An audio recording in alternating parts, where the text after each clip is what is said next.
There's always something new from our sponsor, Text Control. They just released version 30 of their document processing library that includes new document collaboration features. Using TX Text Control, you can integrate online document editing, document signing, collaboration, and PDF processing into your ASP.NET and ASP.NET Core web applications.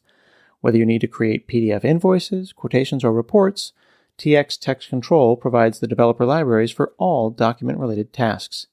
Check out the new features and see their technologies in action by visiting the live demo at demos.textcontrol.com. That's demos.textcontrol.com.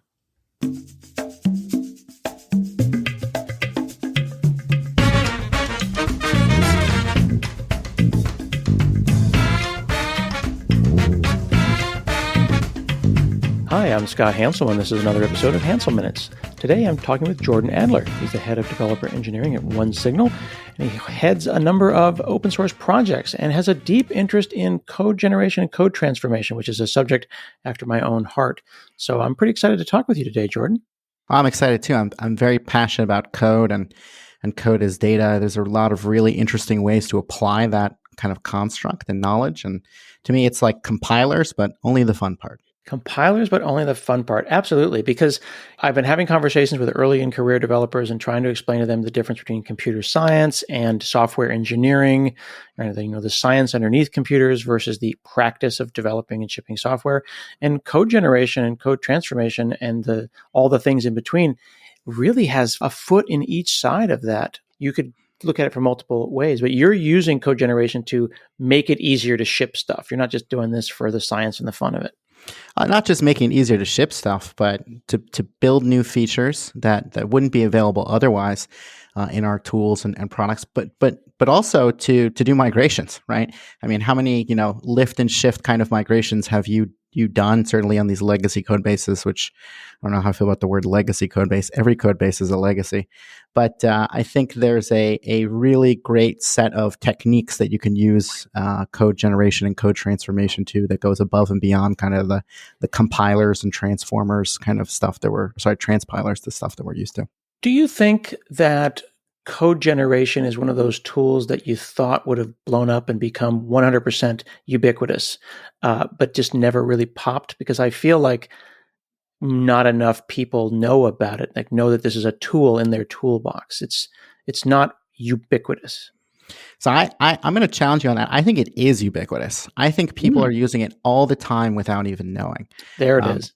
And I think that if you have the chance to understand, like if you dig under the hood on some of these tools, you'll see that they're really using kind of code as data and metaprogramming principles. And the more that you understand that, the more you look behind the curtain, you'll find techniques that are used in some of the tools that you use on a daily basis that you can apply to your own program code. Okay, so we are all upstream of these things and we're not realizing that they're being used for us. But should we familiarize ourselves with these tools? Like, it's one thing to use a thing that uses code gen, but it's another to go and talk to my engineering manager and you say, I think we should introduce a code generator into this at a higher level so that we all can benefit, generating an SDK or something. Absolutely. So, thinking about ways in which we use them all the time, static analyzers kind of leverages some of the parsing and code as data constructs.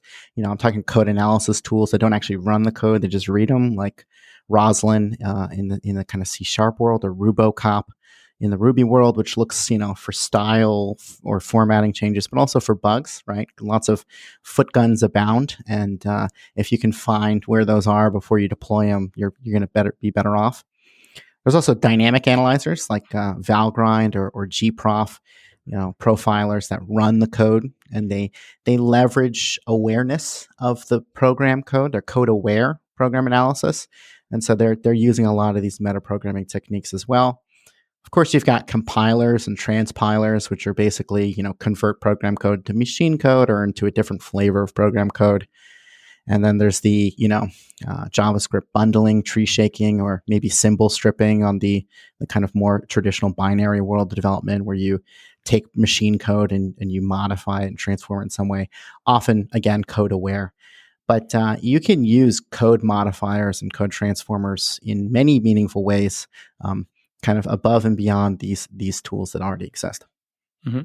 I do want to hit one particular word that you threw out there, but then didn't dig into. For those of us who maybe don't have English as their first language, you said foot guns abound. Foot guns A abound. foot gun is like, nobody wants to shoot themselves in the foot, but if you give someone an amazingly powerful weapon and they point it in the wrong direction, they'll shoot themselves in the foot. So the short version of that is, we added this feature to the product and now we've got another foot gun that's just ready to shoot everyone in the foot as opposed to doing the thing that it's supposed to do.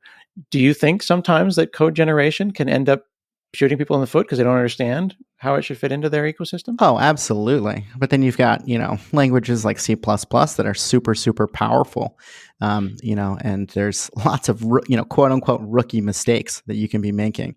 And in my opinion, a lot of these are design decisions that kind of enable you to be more effective, or at least be more granular, or dig down deeper into the parts of the system that you do deal with, particularly around memory management, right? The more that you give developers tools to manage their own memory, unless there's good syntax and very legible and clear ways to manage those kind of memory, issues, you end up with memory leaks. I don't think I've ever written a C++ program that doesn't have memory leaks in it. I wonder what our C++ listeners are thinking, but the facts are the facts, right? That's a reasonable statement. Yeah, I'll add C in there too. I think memory managed languages also come with trade-offs. So I'm not suggesting that there's never a case for it, but I do think when you have a more powerful chainsaw, you need a more powerful chainsaw guide. Yeah, and steel-toed boots. And steel-toed boots, for sure. Okay, so let's try to parse some of this, no pun intended, apart a little bit. We write some source. We are trying to express our intent in the clearest way possible. We're trying to take, human intent and put it into machine intent, and in the process, there's always mistakes. How do we make sure that a code generator, which accelerates the speed at which I can lay code down, doesn't accelerate the speed at which I make more bugs? Well, I think that's a challenge, and I think that's a challenge that's always true. Whatever kind of technique that you're using to be more efficient in any kind of developer productivity sense. And the answer is, of course, continuous integration and a solid testing library that really sets. Almost think of them like regression tests, right? So if my test code has regression tests, I can do semantic no-op changes to the code as much as I want, because like a format or something, and just land that PR with total confidence. But if I'm making semantic operational changes, right, with code transformers, I need that testing library to say, okay, before the PR, the behavior was this way, and then after the change, after the PR, the behavior is the same, at least in the ways that the tests have covered. Okay. So I'm hearing you say that there needs to be a real organizational maturity and good software engineering practices, because if I introduce a code generator into an immature organization, it's not going to solve the problems if I don't already have a good CI/CD in place. Yeah, I mean, I think the test code, well, so let's take a step back. Program code and test code, in my mind, are basically the same thing written twice in two different ways, so that when you change one, you have to also change the other. If it affects the kind of thing, if it affects the way the behavior works. And so if you're going to be taking code transformation tool to either your program code or your test code, you need to be able to create that kind of delineation so that you have the confidence that when you actually land the change, it only breaks what it only breaks what you want it to break. Yeah. Right? Yeah. I like the way that you phrased that it's the same thing written twice. It is your intent and then your assertion that you intended what your intent, right? Your assertion of your own intent. Okay. So you work on a thing called Yellicode, Yellicode, as well as a number of other projects in the space. And Yellicode it's a code generator? It's an extensible code generator. Yeah, it's like a set of primitives, kind of a library tools that you can use to make your own code generators or to do any kind of metaprogramming. We use it for really cool techniques. So we have at OneSignal, we have a web SDK. People can put it on their website, but different people make the websites in different ways, right? Insert the script tag works really great for kind of traditional website builders.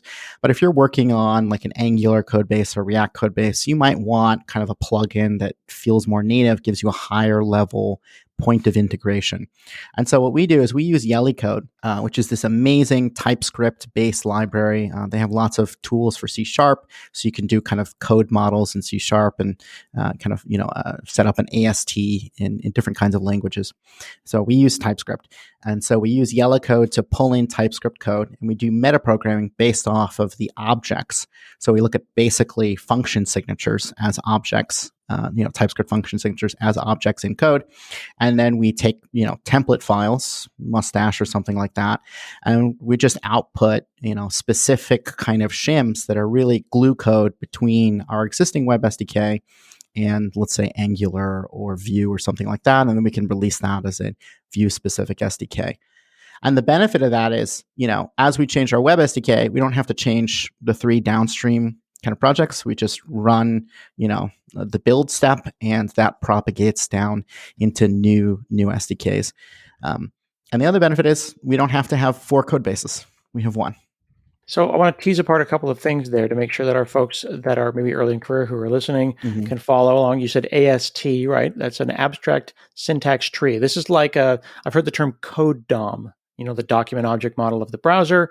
Imagine if there was a DOM for the expression of what you're trying to do. So we're not talking about parsing text, right?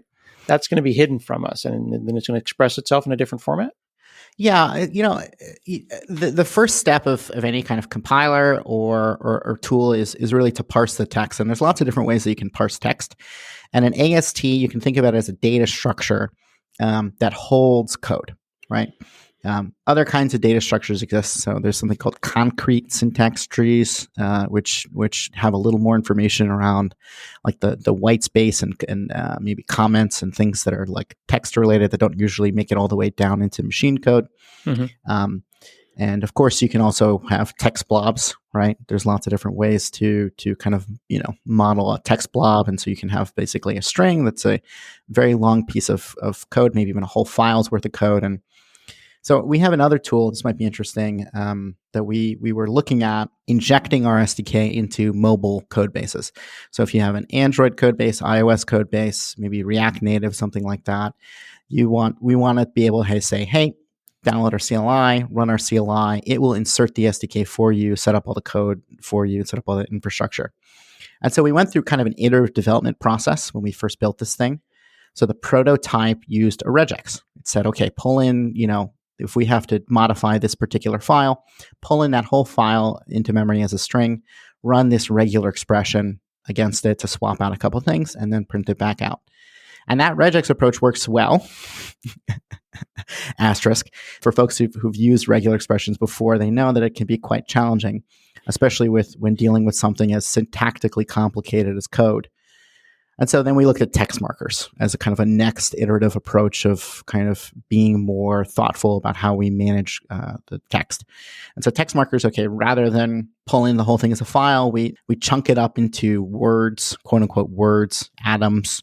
You might have heard them called in kind of compiler class for folks who have taken that. So we look at these atoms and we look for a specific atom and say, okay, insert between these 2 atoms our kind of invocation code. And that works well, but again, there's complexity there. So one example is, Kotlin and Java are kind of 2 flavors of the same thing in kind of the Android world. And so we wanted to be able to manipulate more thoughtfully, especially when it comes to things like project settings in Xcode, for example, can be very challenging to manage. So we used an AST. An AST is an abstract syntax tree and basically is a full-on data structure for a particular piece of code. Okay, and then that point right there, to make sure that our friends who are listening carefully, it's a data structure that represents code. And that is the essence, right, of metaprogramming, right? Metaprogramming is programming in which a computer program gets to treat another computer program as data, as input, programs as input to other programs. And that's the essence of when we start getting into the ability to go and generate code, because you have the model and then you have this template that represents a program with some inputs, some stuff I don't know, right? Some stuff I don't know yet. And it's that model, that input that gives me the thing that I need to know. Yeah. Scott, you had sent me a blog post that you had written a while ago about a project you had worked on for kind of infra as code. Yeah. Infrastructure as code. And lots of folks have used infra as code. Terraform, kind of. There's others that come to mind. Kubernetes is kind of an infra as code thing. Pulumi. And the nice thing about infra as code is, the insight there is if you represent your infrastructure as a data structure and then commit it, you can change and deal with kind of your code control process can apply to your infra kind of quote unquote code as well. You can think of ASTs as, code as code, right? You can. That's pretty meta. It's super meta. And that's why it's called meta programming, right? Yeah, that's very interesting. The reason that we did that paper I sent you, I think was from 2007. And the fundamental idea was a Word document can't break the build. So why are we expressing our intent in these Word documents? So what could we put, what format could we put our intent in? A JSON file, a TypeScript file, a code somewhere. The whole point is code breaks code, and can we get into that CI/CD like we talked about at the very, very beginning, and put in some appropriate gates and some quality software engineering, because business people were checking in Word documents and nothing's breaking. The build still works, but it doesn't represent reality. And it seems like introducing code generation appropriately with good engineering practices solves a lot of those problems. Absolutely. And it makes you more productive, right? Because part of being productive is not just how much time does this take me, but how likely is this operation going to result in more work for me because it broke something, right? I love that. Yeah. That gets into, I had a TikTok recently about yak shaving. Some people know what yak shaving is and some people don't, but it's just all that stuff that you do around the actual writing of the code. And you go, yeah, can you go and get the website up? Sure, when I'm done shaving that yak, which seems unrelated. And sometimes when introducing code generation into your company, it's going to feel like yak shaving to some people. They're going to feel like, well, this is a bunch of infrastructure you're trying to do, and you have to invest in that. How do you introduce code generation into an organization and explain that to the powers that be, that this is an important thing that will make our lives better? You can't just do this in a day, right? Definitely. And I think there's a lot of different techniques that you can kind of use code generation and code transformation for that have clear business cases. So thinking about a lift and shift kind of migration, we're moving from platform A to platform B, or maybe platform A version 2 to platform B version 3. Concretely, Python Future is a project that I've worked on. And Python Future is an open source project for folks who don't know. There was a big Python 2 to Python 3 migration a little while ago. And it was challenging. There was a lot of differences between Python 2 and Python 3. And the amount of uncertainty that you're kind of getting when you switch your deploy, your infra as code, right? You flip the version 2 to version 3 bit, that's a hugely risky PR to change. And so what Python Future does is it lets you kind of granularly change Python 2 over to Python 3 by making Python 2 behave like Python 3, first of all, and then by transforming the existing Python 2 code in a way that is runnable under Python 2 or Python 3 the exact same way. And then that way, when you actually flip the 2 to the 3, you're just changing the runtime, you're changing the virtual machine. You've already pulled in all those backwards incompatible features that are challenging or risky. How much of that was or could have been done manually, a layer between two worlds, a shim layer of some kind, versus how much of that was generated? Yeah, I mean, I think so certainly so for Python Future, it's kind of a two-piece part. The first one is the set of transformers. And the second is there's a runtime shim. So you kind of, in Python, there's this concept called monkey patching, which is basically like you insert a code object into memory. So like you import, a file from standard, the standard library file package. Well, the standard library file package, I'm speaking purely hypothetically here, might be different between Python 2 and Python 3. So Python Future enables you to pull in the Python 3 file package into Python 2, but using the same API, using the same namespace. And so that way you can kind of be more granular, but there's a runtime kind of shim that changes the behavior at runtime. In this case, for Python Future, it's a mix of both. You have compile time code transformers, and then you have kind of runtime behavior bridges, if you will. Mm-hmm.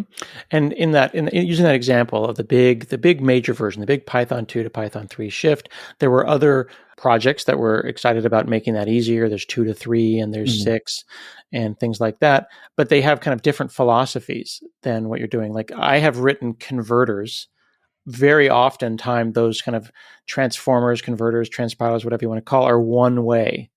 And it's like we did it and it either worked or it didn't, and then you clean up the downstream result. But it seems like Python Future has a slightly different philosophy. Yeah, that's right. So 2 to 3, 6, and Future are definitely like the 3 big ways to do it. 2 to 3, I think, was the first one that the community came up with. And the idea was, okay, maybe you can just run a program that transforms your Python 2 code to Python 3 code. In practice, that turned out to not be easy. There's a long tail of weird little changes. And the bigger your code base is, the more you'll come across those. So there have been code bases that are fairly small that you could reasonably do a Python 2 to Python 3 migration on manually in a day or two.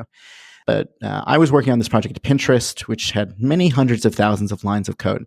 And so that kind of lift and shift needed to be more strategic. So we looked at 6 and at Future.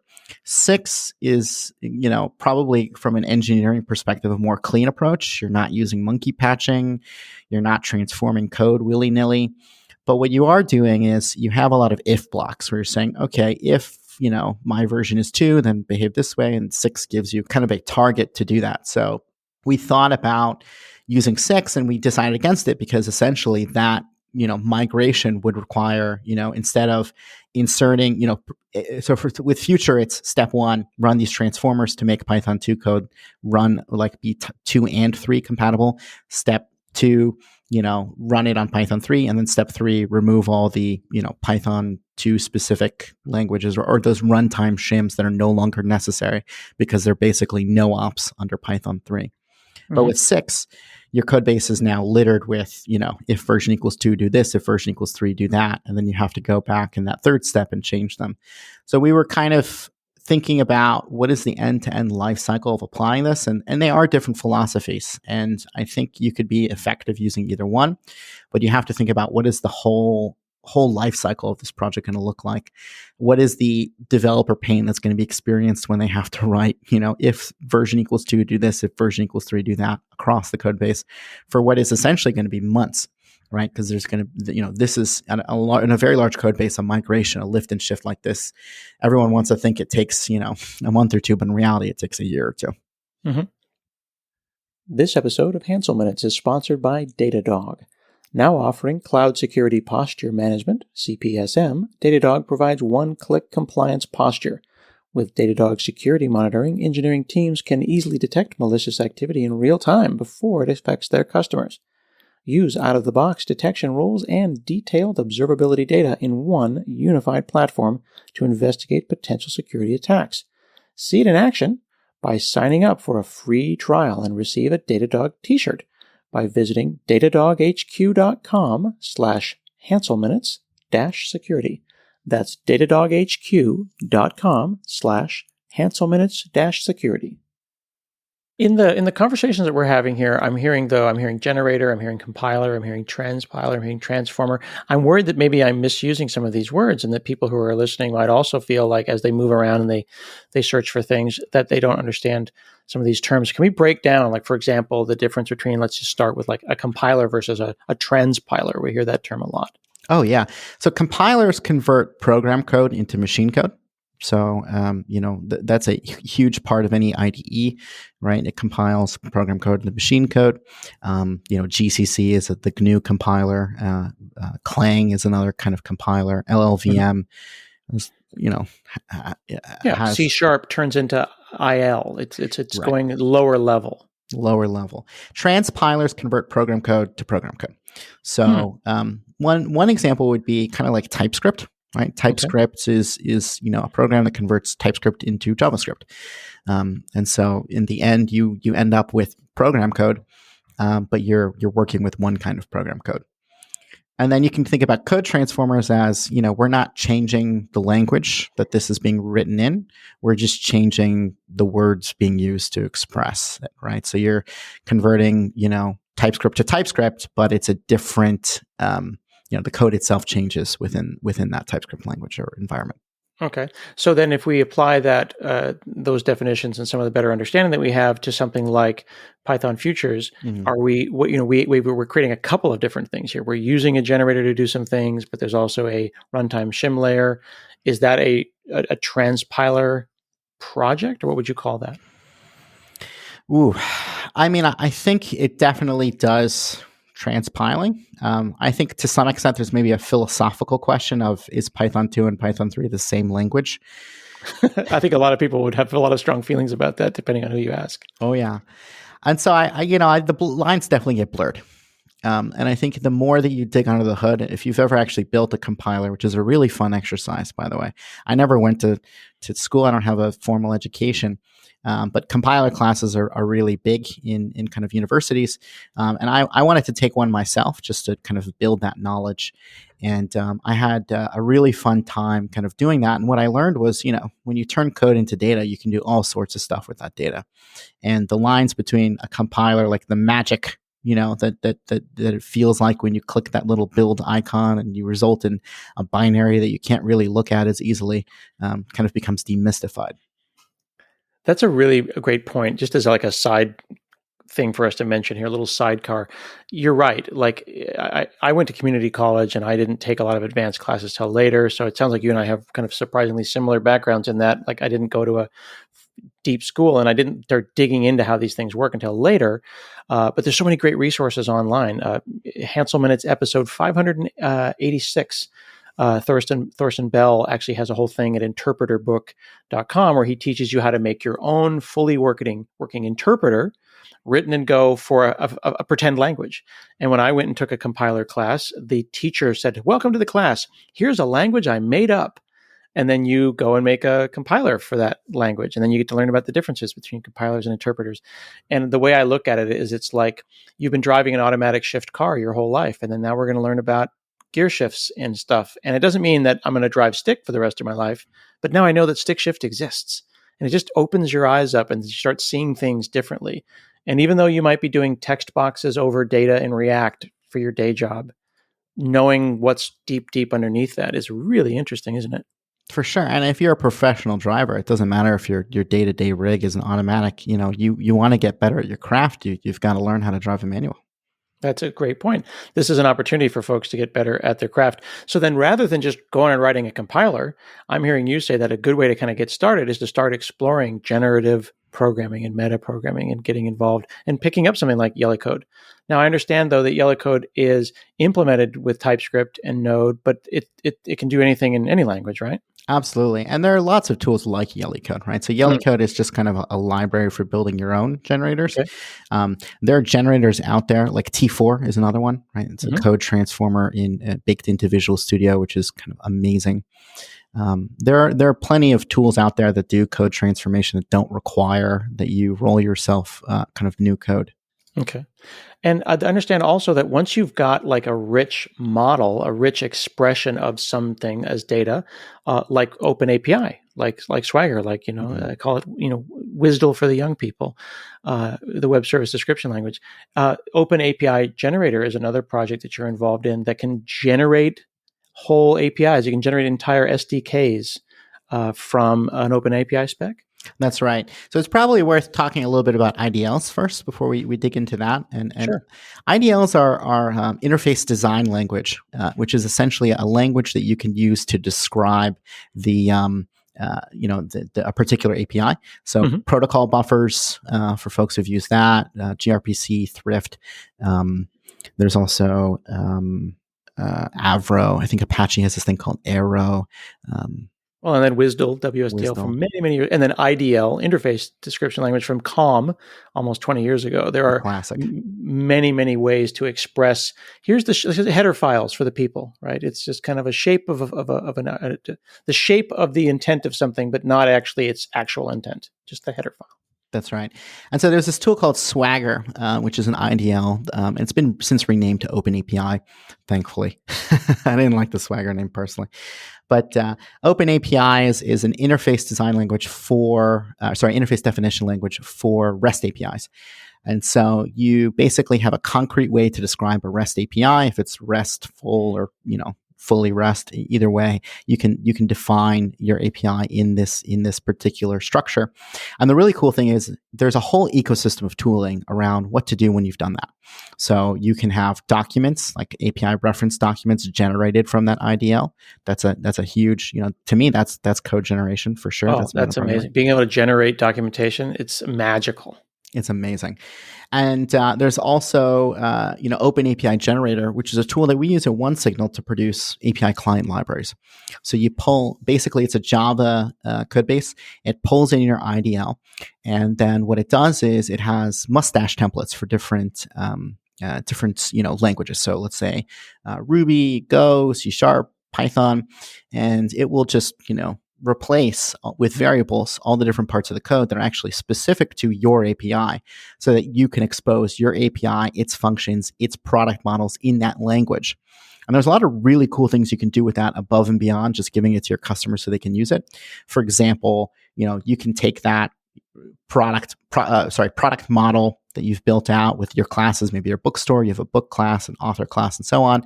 I can pull that into my own code base so that we have one consistent source of truth. We're always operating off the same model, and we don't have drift between this project and this project have their own versions of the internal product model. We're making it consistent across the board, not just with our customers, but with our own code bases too.